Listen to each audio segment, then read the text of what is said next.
아무도 가보지 않은 새해 2026년이 밝았습니다. 아직 좀 어색해요. 혹시 새해 결심들 하셨을까요? 아니면 저처럼 어차피 잘 안 될 거 그냥 건너뛰자라는 결심을 안 할 결심을 하셨을까요? 실은 매년 비슷하죠. 작년 이맘때도 비슷한 결심을 했더랬습니다. 학생들 같은 경우는 이런 거 아닐까요? 공부 열심히 하자. 또는 뭐 다이어트 하자. 뭐 이건 뭐 매번 하니까. 왜 매 결심을 할까요? 그런 것 같습니다. 우리가 새해를 맞이했지만 저절로 새 사람이 되는 건 아니기 때문이죠. 달력은 바뀌었어도 나 자신은 쉽게 바뀌지 않습니다. 지난 금요일에 졸업식에 다녀왔습니다.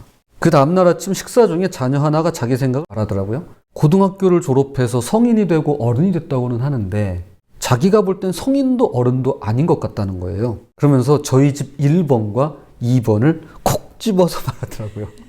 그래서 제가 말했죠. 아빠도 100% 아니 200% 동의해. 물론 해줄 수 있는 말도 하고 싶은 말도 많았지만 스스로 생각할 시간을 주고 싶어서 말을 아꼈습니다. 적어도 함께 예배드리시는 성인분들은 잘 아실 겁니다.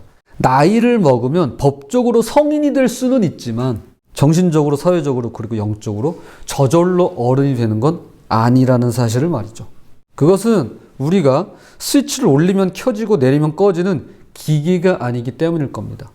작년의 습관들, 선택들, 이거를 욕망들은 아무리 한 살씩 나이를 더 먹고 심지어 법적으로 성인이 되었다 해도 그리고 과거는 다 지나가고 새해를 맞이했지만 어김없이 나를 따라오는 것입니다. 좋은 것도 따라오지만 안 좋은 것도 따라오는 것이죠. 그래서 오늘 본문은 이렇게 말씀합니다. 잠언 13장 21절입니다. 재앙은 죄인을 따르고 선한 보응은 의인에게 이르느니라. 따르다, 이르다에 해당되는 히브리어 라다프는 사냥꾼이 먹잇감을 추격하듯 집요하게 쫓아온다는 뜻이 있습니다. 그러니까 우리를 쫓아와요. 우리를 놓치지 않고 따라옵니다. 오늘 제목처럼 2026년 새해 우리를 집요하게 따라오는 것에 관하여 두 가지로 함께 말씀 살펴보도록 하겠습니다. 2026년 새해 우리를 따라오는 것은 첫째로 말씀에 대한 태도입니다. 말씀에 대한 태도가 우리를 따라옵니다. 이거 새해 되면 바뀔 것 같죠? 아닙니다. 그렇지 않습니다. 그대로 따라옵니다. 잠언 13장 13절 말씀을 멸시하는 자는 자기에게 패망을 이루고 계명을 두려워하는 자는 상을 받느니라. 말씀을 멸시하는 자, 새해 첫 주일 처음 읽은 첫 말씀 첫 문장부터 우리의 마음을 깊숙이 찌릅니다. 안 찔리면 좋겠지만 찌릅니다. 그런데 단순히 찔려서 움찔하는 것으로 끝나지 않고 2026년 내내 마음속 깊이 새기며 이걸 극복해 나갔으면 좋겠습니다. 그런데 여기서 한 가지 의문이 생깁니다. 과연 우리 중에 말씀을 경멸하고 멸시하는 분이 계시기는 할까요? 일반적으로 교회 다니시는 분들은 성경을 무시하기가 쉽지 않습니다. 성경책도 조심조심 다룹니다. 더욱이 신앙을 가진 분들이 말씀을 멸시하진 않죠. 혹시 우리 중에 말씀을 경멸하시는 분이 계신가요? 그렇지 않을 겁니다. 저도 아닙니다. 그런데 말입니다. 멸시한다는 말이 대놓고 무시하는 것만은 아니라는 것입니다. 예배 참석하고 새로 고침도 빠지지 않고 성경책도 소중히 여깁니다.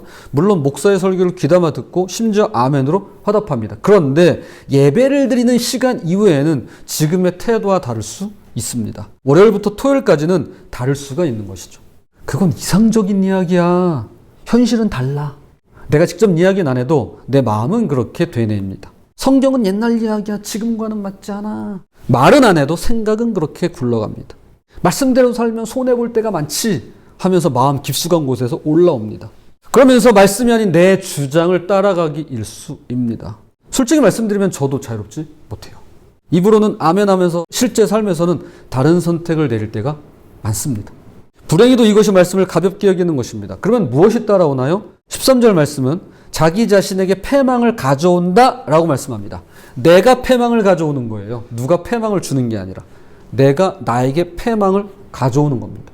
여기서 패망을 이루다는 히브리어 하발인데요. 문자적으로 망하게 되다 큰 손해를 보다입니다. 그런데 이 단어의 특징이 있어요. 이게 담보를 잡다라는 어근과 연결되어 있습니다. 그래서 대가를 치르는 빚이라는 뜻이 있습니다. 말씀을 가볍게 여기고 무시하고 멸시하면 빚이 생긴다는 뜻입니다. 당장은 보이지 않겠죠. 바로 청구서가 날아오지는 않으니까요. 그런데 시간이 흐를수록 결국 말씀 앞에서 갚을 수 없는 채무가 빚더미가 산더미같이 늘어나면서 패가망신이라는 대가가 기다린다라는 것입니다. 말씀을 멸시하는 것은 빚입니다. 빚. 빚은 갚아나가는 것이지 계속해서 불어나면 안 되는 거예요. 별거 아니라고 보면 별거 아닐 수 있지만 무시무시한 말씀이면 틀림없죠. 현대사회에 꼭 들어맞는 적용입니다. 갈라디아서 6장 7절 8절입니다. 스스로 속이지 말라. 하나님은 업신여김을 받지 아니하시나니 사람이 무엇으로 심든지 그대로 거두리라. 자기의 육체를 위하여 심는 자는 육체로부터 썩어질 것을 거두고 성령을 위하여 심는 자는 성령으로부터 영생을 거두리라. 심은 대로 거두고 뿌린 대로 따라오는 법입니다. 하나님은 이 원칙을 어기지 않으십니다. 그런데 오늘날 또 다른 문제 있습니다. 잠언 13장 17절입니다. 악한 사자는 재앙에 빠져도 충성된 사신은 양약이 되느니라. 악한 사자, 충성된 사신이란 통신기술이 발달하기 전 중요한 메시지를 전달하는 사람이었습니다. 오늘날의 미디어입니다. 바로 대중미디어인 언론, 그리고 개인 미디어인 SNS, 유튜브 등을 가리킵니다. 과거에는 매스미디어만 있었어요. 대중미디어라고 하는 거. 그런데 핸드폰이 보급됐네요. 그래서 개인 미디어가 활성화됐습니다. 그래서 이게 개인 미디어입니다. 대중, 개인. 대중은 언론, 개인은 유튜브, SNS, 소셜미디어입니다. 2025년 영국 옥스퍼드대 로이터 저널리즘 연구소가 발표한 디지털 뉴스 리포트에 따르면 한국인의 언론 신뢰도가 31%라고 합니다. 쉽게 말하면 이런 겁니다. 10명이 있어요. 그 중에 7명은 한국 언론을 안 믿는다는 뜻이에요. 별로 안 놀라시네요. 조사 대상 48개국 중에 37위로 태국과 말레이시아도 상위권인 50% 육박하는데요. 우리 대한민국 아시아 국가 중에 2024년에 이어서 최하위권입니다. 우리나라 사람들이 아시아권에서는 언론을 제일 안 믿어요. 우리 대한민국 언론이 그만큼 신뢰도가 낮다라는 겁니다. 아무리 K컬처, K팝, K음식, K정치, K방산하면서 대한민국의 위상은 올라갔을지라도 언론만큼은 최하위권에 그대로 머물러 있습니다. 그래서 이런 말은 못 들어보셨죠? K언론, 그런 거 없습니다. 바로 가짜뉴스 때문인데요. 선정적이고 자극적인 보도, 그리고 조회수를 위해 뭐든지 하는 부패한 언론 때문입니다. 오죽하면 여러분 아시죠? 이 단어. 죄송합니다. 기레기란 말이 다 있을까요? 최근 정부 부처 업무보고를 실시간으로 방송하고 기자단을 향해서 카메라를 비추는 것이 공정하고 투명한 보도를 위해 얼마나 중요하고 필요한 일인가를 새삼 깨달았습니다. 그러니까 중간 매개가 없으니까 너무 좋더라고요. 그래서 메시지 성경은 이렇게 번역합니다. 잠언 13장 17절. 무책임한 보도는 상황을 혼란스럽게 만들지만 믿을 만한 기자는 치유를 가져다주는 존재다. 여러분 카톡으로 무엇을 공유하시나요? SNS에 무엇을 올리시나요? 혹시 확인되지 않는 뉴스를 퍼나르진 않으실까요? 저 같은 경우 또 조심하기 위해 개인적인 문자나 전화를 드릴 때는 있어도 하다못해 근하신령 카드라던가 성경 구절이 담긴 이미지 한 장도 보내본 적이 없습니다. 혹시 제 얼굴이 들어간 새해 복 많이 받으세요라는 그림을 못 받았다고 서운해하시는 분들 아무도 안 계시겠죠. 그러므로 그리스도인은 악한 사자가 아니라 충성된 사신입니다. 양약과 같이 주님을 닮은 치유하는 자들입니다. 내 말이 사람을 살려야지 죽여서는 안 될 일이죠. 자, 그리고 또 다른 역설이 있는데요. 잠언 13장 18절입니다. 훈계를 저버리는 자에게는 궁핍과 수욕이 이르거니와 경계를 받는 자는 존영을 받느니라. 수욕이라는 단어는 원어로 가볍게 취급당하다라는 뜻이 있습니다. 여기에 교만의 아이러니가 있습니다. 교만한 사람이 가장 피하고 싶은 것이 바로 가볍게 취급당하는 것, 무시당하는 겁니다. 그런데 훈계를 거부하면 결국 그것이 따라온다는 것입니다. 공개적으로 실패하고 수치를 당한다는 것이죠. 그러나 경계를 받는 자는 존영을 받느니라고 말씀하는데요. 그럼 어떻게 해야 할까요? 오늘을 사는 자는 5월 21일자에서 팀 켈러 목사는 경계에 대해 이렇게 말합니다. 가볍게 취급당하지 않고 존중받는 사람이 되려면 내 자아를 타인의 자아에 복종시키는 훈련으로 내면이 빚어지는 수밖에 없다. 자만심을 잃어야 건강한 자긍심을 제대로 얻는다. 이런 일은 교회 안에서 가능하다. 단 지혜로운 지도자의 조언과 교훈에 작정하고 따라야 한다. 부부 사이에서도 가능하다. 단 배우자에게 안심하고 나를 교정할 수 있게 해줘야 한다. 그리스도인 친구끼리도 가능하다. 단 상대에게 내 결점과 죄에 대해 수시로 말할 권리를 줘야 한다. 물론 좋은 말이에요. 그래서 제가 인용을 했습니다. 저 스스로 이해가 안 되고 오히려 걸림이 되는 표현이 있었습니다. 바로 요거예요. 내 자아를 타인의 자아에 복종시키는 훈련으로 내면이 빚어지는 수밖에 없다. 내 자아를 타인의 자아에 복종시킨다고? 여러분 이게 납득이 되시나요? 왜? 아니 왜? 그것도 훈련을 받으면서까지 말이지? 왜 내가 타인에게 복종해야 되지? 이 부분은 너무 중요하기 때문에 좀 더 자세히 설명을 드리도록 하겠습니다. 보통 우리가 자존감을 지키는 방법은 내가 나를 끝까지 지키고 누구에게도 지지 않겠다는 태도로 사는 겁니다. 그래서 누가 나를 교정하려고 들면 금방 방어적이 되고 마음을 닫아버리기 일쑤입니다. 그런데 성경이 말하는 건강한 자존감은 정반대 방향에서 출발합니다. 내가 나를 붙드는 것이 아니라 하나님께서 나를 붙드신다는 확신에서 출발하는 겁니다. 그리스도 안에서 이미 사랑받았고 이미 받아들여졌다는 복음이 내 안에 자리 잡을 때 사람들의 교정과 충고를 나를 공격하고 부수는 공격이 아니라 나를 세우는 도움으로 받아들일 수가 있게 되는 것입니다. 그래서 내 자아를 타인의 자아에 복종시키는 훈련이라는 말이 내 생각, 내 감정, 내 자존심만 꽉 붙잡고 사는 대신에 복음 안에서 믿을 수 있는 사람들에게 나를 열어놓으라는 뜻이 되는 것입니다. 교회 안에서는 목회자의 권면을 기꺼이 듣고 부부 사이에서는 배우자가 보는 나의 약점을 받아들일 수 있고 믿음의 친구들에게는 내 죄와 결점에 대해 말할 수 있는 권리를 주라는 것이죠. 그렇게 할 때 처음에는 내 자만심이 깨지고 자존심이 많이 아프겠지만 바로 그 과정에서 내가 대단해서가 아니라 그리스도께서 나를 사랑하시기 때문에 흔들리지 않는 자긍심이 생길 수 있다라는 것입니다. 그래서 자신을 너무 높이던 교만이나 반대로 자신을 끝없이 깎아내리던 열등감이 이런 공동체 안에 솔직한 교정과 복음의 위로 가운데서 조금씩 그 자리를 잃게 되더라는 겁니다. 교만의 자리가 잃어가는 거예요. 열등감의 자리가 사라져 간다는 겁니다. 결국 이런 거예요. 혼자서 나를 지키려는 자아는 점점 더 불안하고 예민해질 뿐인데요. 복음 안에서 형제자매 앞에 자신을 내어놓는 자아는 비로소 하나님 안에서 건강한 내면으로 빚어져 갈 수 있다라는 것입니다. 말씀을 가볍게 여기면 빚이 따라옵니다. 그렇게 말씀을 경외하면 상이 따라옵니다. 거짓을 전하면 재앙이 따라옵니다. 그런데 진리를 전하면 치유가 일어납니다. 훈계를 거부하면 무시를 당합니다. 그런데 겸손히 경계를 받으면 좋은 영을 얻게 됩니다. 교우 여러분, 새해 첫 주일부터 무엇이 여러분을 따라오기를 원하시나요? 자, 이제 두 번째로 넘어가겠습니다. 말씀에 대한 태도에 이어서 2026년 우리를 따라오는 것은 욕망에 대한 추구입니다. 잠언 13장 19절입니다. 소원을 성취하면 마음에 달아도 미련한 자는 악에서 떠나기를 싫어하느니라. 소원을 성취하면 마음에 달답니다. 맞는 말이죠. 우리 모두 경험하는 바입니다. 원하던 결과가 이루어졌을 때 달콤하고 원하던 물건을 샀을 때 기분이 좋고 원하던 관계가 시작되었을 때 행복합니다. 소원 성취는 언제나 달콤합니다. 그런데 문제가 하나 있습니다. 모든 소원이 선한 것은 아니죠. 모든 소원이 다 선하진 않습니다. 대표적으로 성경에 요나라는 선지자가 있습니다. 하나님께서 그에게 니느웨라 가라고 말씀하셨습니다. 그런데 그는 가기 싫어했습니다. 그래서 다시스로 도망을 칩니다. 정반대 방향이에요. 그리고 욥바로 가서 배를 구해 떠납니다. 한번 생각해 보십시다. 그 시대가 기원 전이에요. 그 당시에 다시스로 가는 배를 구하기란 여간 힘든 일이 아니었을 겁니다. 무슨 유람선이 있나요? 여객선이 있나요? 배도 많지도 않고요. 흔하지도 않습니다. 그런데 요나는 항구에서 배편을 알맞게 구할 수 있었고요. 배삭도 충분했습니다. 모든 것이 순조롭게 흘러갑니다. 소원대로 착착 진행되니 마치 하늘이 돕는 것 같았을 겁니다. 그러나 그것은 재앙의 시작이자 14절 말씀처럼 사망의 그늘로 뛰어드는 것이었습니다.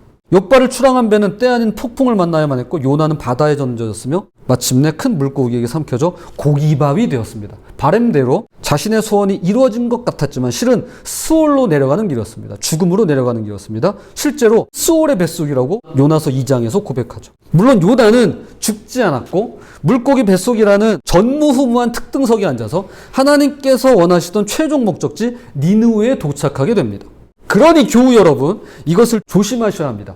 드디어 원하던 직장에 합격했어. 그런데 그것이 가정을 파괴할 수 있고요. 마침내 이 사람과 교제하기 시작했어. 그런데 그것이 신앙을 무너뜨릴 수도 있고요. 결국 성공을 이루어야 말았어. 그런데 그것이 하나님을 떠나게 만들고 교만으로 이어질 수가 있다라는 것입니다. 소원이 이루어졌다고 해서 그것이 반드시 하나님의 뜻인 것만은 아니며 달콤하다고 해서 그것이 생명의 길인 것만은 아니라는 것입니다. 그래서 이렇게 말씀합니다. 잠언 13장 21절입니다. 재앙은 죄인을 따르고 선한 보응은 의인에게 이르느니라. 우리가 무엇을 추구하느냐에 따라 무엇인가가 집요하게 우리를 따라오는데요. 악한 욕망을 추구하면 재앙이 따라오고 의로운 삶을 추구하면 복이 따라옵니다. 그래서 어떤 방식으로 인도해 주실까가 아니라 어떤 사람이 되느냐에 달려 있습니다. 하나님 어떻게 인도해 주실 거예요가 아니라 내가 어떤 사람이 되느냐가 가장 중요합니다. 어떤 사람이 되면 그냥 저절로 인도 받습니다. 그런데 오늘 본문에 특별한 말씀이 나옵니다. 잠언 13장 24절입니다. 매를 아끼는 자는 그의 자식을 미워함이라. 자식을 사랑하는 자는 근실히 징계하느니라. 징계. 오늘날 자녀 교육에 있어서 참으로 어려운 주제죠. 말을 아끼는 자라는 표현 때문에 더더욱 오해받기가 쉽습니다. 여기서 메란, 히브리어 쉐벳으로 이건 단순히 때리는 몽둥이가 아니라 그게 아니라 목자가 양을 인도해 갈 때 사용하는 지팡이를 말합니다. 즉 방향을 제시하고 경계를 세우고 보호해주는 권위와 사랑의 도구입니다. 그런데 오늘날 교육 현실은 무너지고 추락한 지 오래죠. 사실 교회를 비롯해 모든 분야가 그렇지만 욕망을 추구한 결과가 뒤따라오는 것입니다. 선생님들이 학생들을 지도하기가 어려운데요. 경계를 세울 수가 없기 때문입니다. 부모님들도 마찬가지죠. 우리 아이한테 상처 주지 마세요. 우리 아이의 자존감 떨어져요. 심지어 고등학생 자녀를 둔 어느 부모님은 우리 애가 학원에서 공부하느라 수업 시간에 잠 좀 잔다는데 왜 애를 깨우고 난리예요? 라며 교장에게 항의 전화를 했고 교장은 그 교사를 불러다가 민원이 들어왔다며 주의를 주었습니다. 아이가 원하는 대로 다 해주는 것을 사랑이라고 착각합니다. 그러나 잠언은 이와 정반대로 말하고 있는 것입니다. 매를 아끼는 자, 즉 경계를 세우지 않는 자는 자식을 미워하는 것이라고 말하는 것입니다. 왜냐하면 자녀는 벌을 받으면 본능적으로 엄마 아빠는 날 사랑하지 않나 봐 라고 생각하거나 소리치기 쉽습니다. 그리고 마음속으로 외쳐요. 그렇게 감정으로 조종하려 들 수 있습니다. 그런데 거기에 넘어가서 징계를 거두는 부모는 결국 자기 자신만 사랑할 뿐 자녀를 사랑하지 않는 것이죠. 고 팀 켈러 목사는 그렇게 말하는 것입니다. 그러므로 진정한 사랑은 경계를 세우는 것입니다. 경계. 여기까지는 괜찮아. 그런데 여기서부터는 안 돼. 경계를 세우는 것입니다. 그의 책 10월 3일자를 인용하겠습니다. 자녀 양육에 요구되는 게 아주 많지만 결코 징계를 빼놓아서는 안 된다. 지켜야 할 선은 아주 명확해야 하고 어겼을 때의 결과는 철저히 일관되어야 한다. 징계를 진지하게 시행하되 자녀를 노엽게 하거나 말로 기를 죽여서는 안 된다. 그러면 진짜 문제가 부모와 싸우는 게 아니라 자제력의 싸움임을 자녀가 차차 알게 된다. 자제할 줄 모르면 세상과 삶 자체가 우리에게 두고두고 벌을 가한다. 자녀를 훈육하려면 부모에게도 훈련이 필요하다. 자칫 사랑으로 하지 않고 홧김에 벌하기 쉽다. 소파에 누워 빈말로 위협하면서 자꾸 언성을 높여 역정을 내서는 안 된다.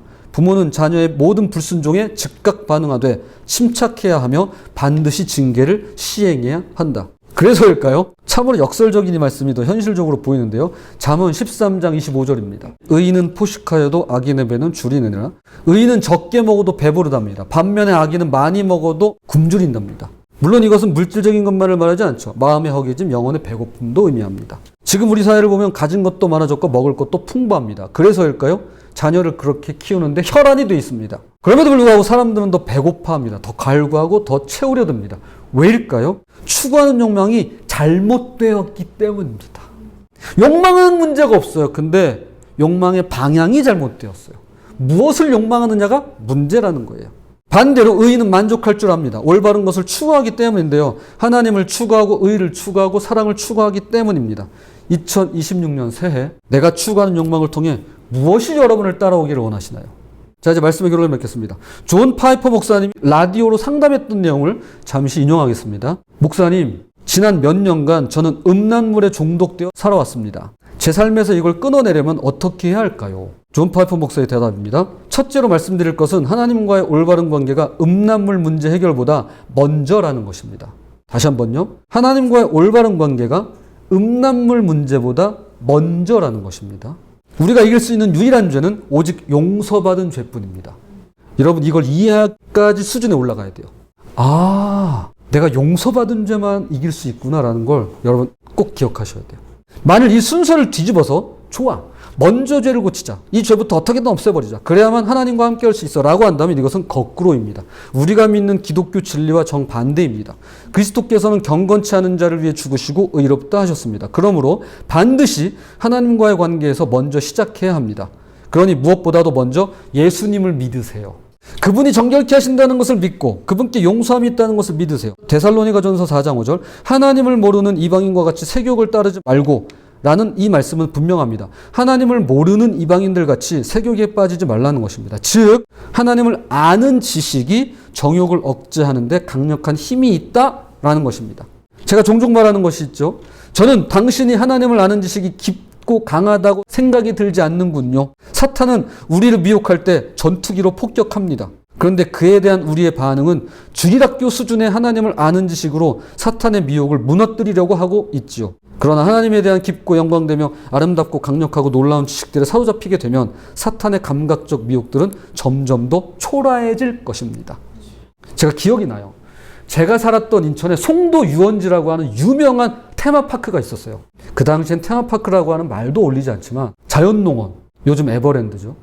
자연농원에 버금가진 않아요. 그런데 그게 대체제였어요. 거긴 해수욕장도 있었거든요. 근데 여러분, 디즈니랜드를 갔다 오면요, 송도 유원지는요, 그냥 동네 공원도 안 돼요. 이런 거예요. 이런 거.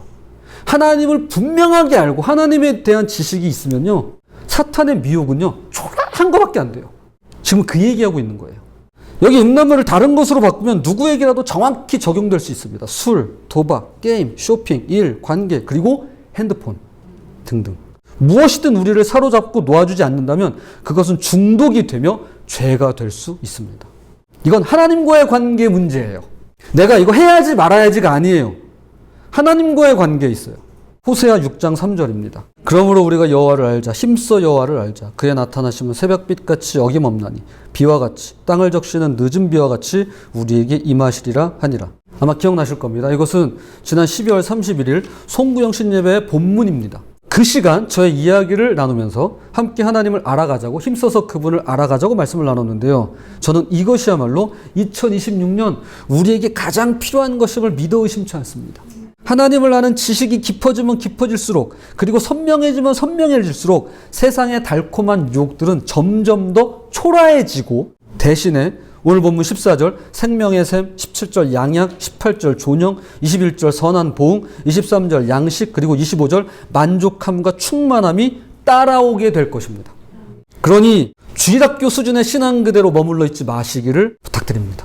믿음은 영원한 생명을 가져다주고 삶을 더 풍요롭게 만들기 위함이지 결코 현실과 신앙의 커다란 격차와 괴리감으로 우리를 더 힘들게 만들고자, 괴롭게 하고자 함이 아닙니다.